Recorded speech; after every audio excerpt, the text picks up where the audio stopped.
Hello friends, नमस्कार। Cooking and baking में आपका स्वागत करती हूँ। फ्रेंड्स, आजकल गर्मियों का सीज़न है।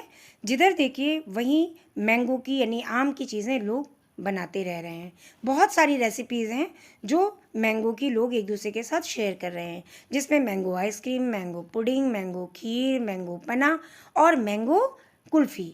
तो मैंने भी आज होममेड कुल्फ़ी यानी होममेड मैंगो की कुल्फ़ी बनाई है। आप इसे देखें और चलिए रेसिपी को शुरू करते हैं। अगर रेसिपी पसंद आए तो प्लीज़ लाइक और सब्सक्राइब करना ना भूलें। तो चलिए रेसिपी शुरू करते हैं। हमने करीब 2 लीटर दूध ले लिया है। ये गाय का दूध है।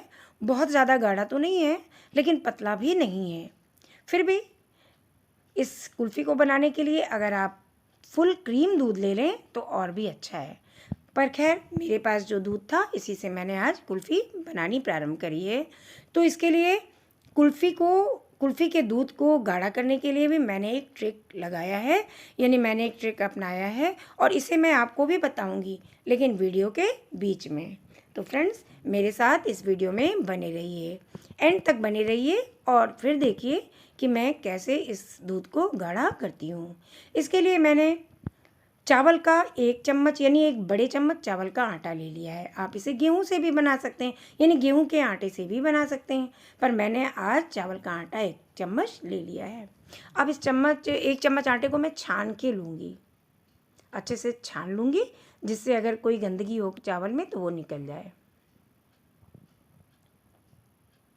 और अब इसी चावल के आटे को, जो दूध उबल रहा है ना, इसी दूध में से लेकर इस चावल के आटे का फाइन पेस्ट बना लूँगी। थोड़े थोड़े दूध डाल के बनाना है, जिससे लम्स ना पड़े।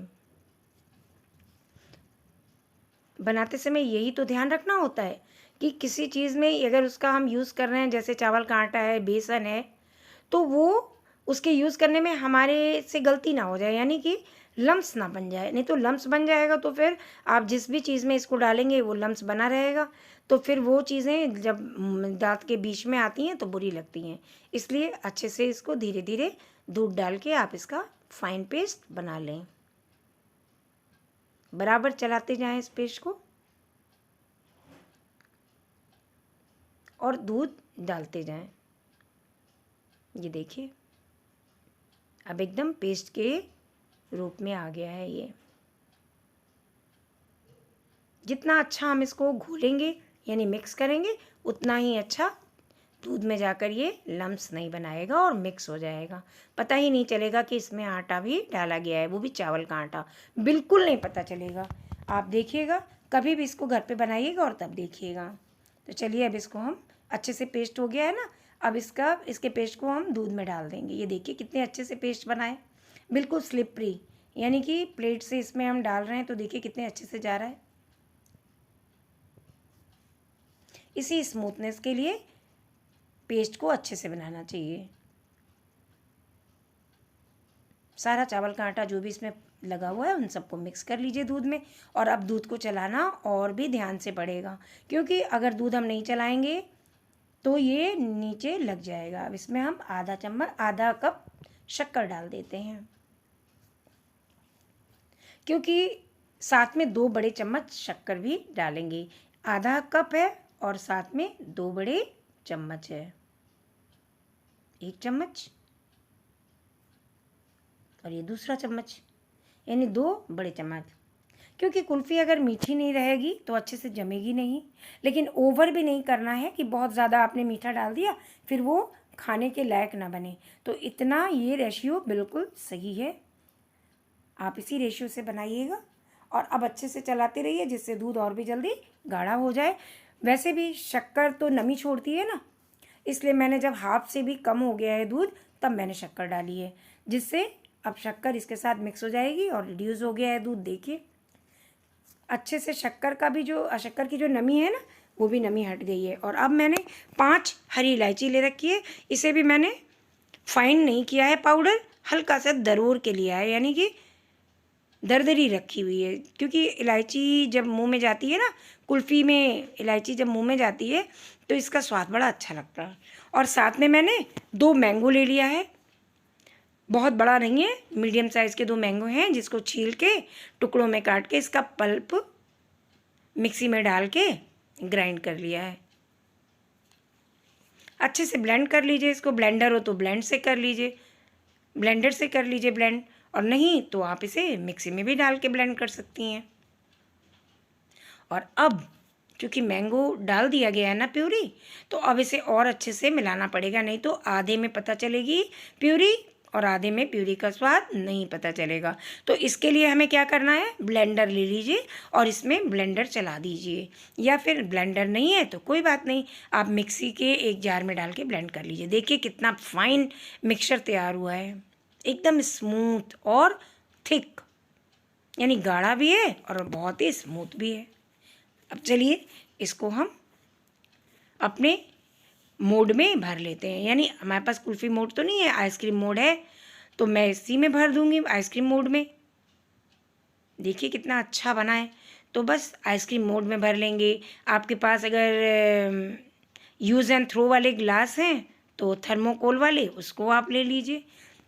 छोटे छोटे ग्लासों में तो बहुत ही अच्छी लगती है, तो थर्माकोल के जितने भी हैं ग्लास उसमें भर दें, या फिर अगर वो भी नहीं है तो कोई बात नहीं, कटोरियाँ तो हैं घर में, छोटी छोटी कटोरियाँ या छोटे छोटे ग्लास शीशे के हों उसमें भर लीजिए। इसको संभाल के एक बड़े प्लेट के ऊपर रख लेंगे और उसके बाद इसमें भरते जाएंगे। भरने समय ये ध्यान रखेंगे कि मोड को एकदम ऊपर गले तक नहीं भरना है, 1 इंच छोड़ के तब आप भरेंगे इसमें, जिससे एयर जाने का भी तो इसमें रास्ता होना चाहिए ना। इसे तो बनाना बनता है फ्रेंड्स, क्योंकि बच्चों को बाहर की चीज़ खिलाने से तो यही अच्छा है ना कि घर की शुद्ध चीज़ें खिलाई जाए। थोड़ी सी मेहनत लगती है लेकिन चीज़ 100% प्योर बनती है और बच्चे भी जी भर के खाते हैं। तो क्यों ना हम इसे घर पे ही बनाएं।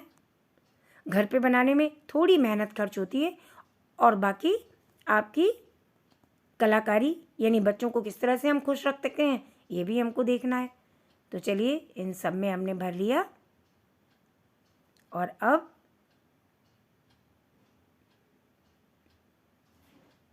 बहुत ज़्यादा ऊपर गले तक नहीं भरना है, बस हाँ। और अब कटोरियाँ ले लीजिए, छोटी छोटी कटोरियाँ या छोटे छोटे ग्लास हों आपके पास, स्टील के हों या शीशे के हों या थर्माकोल वाले हों, उनको भर लीजिए।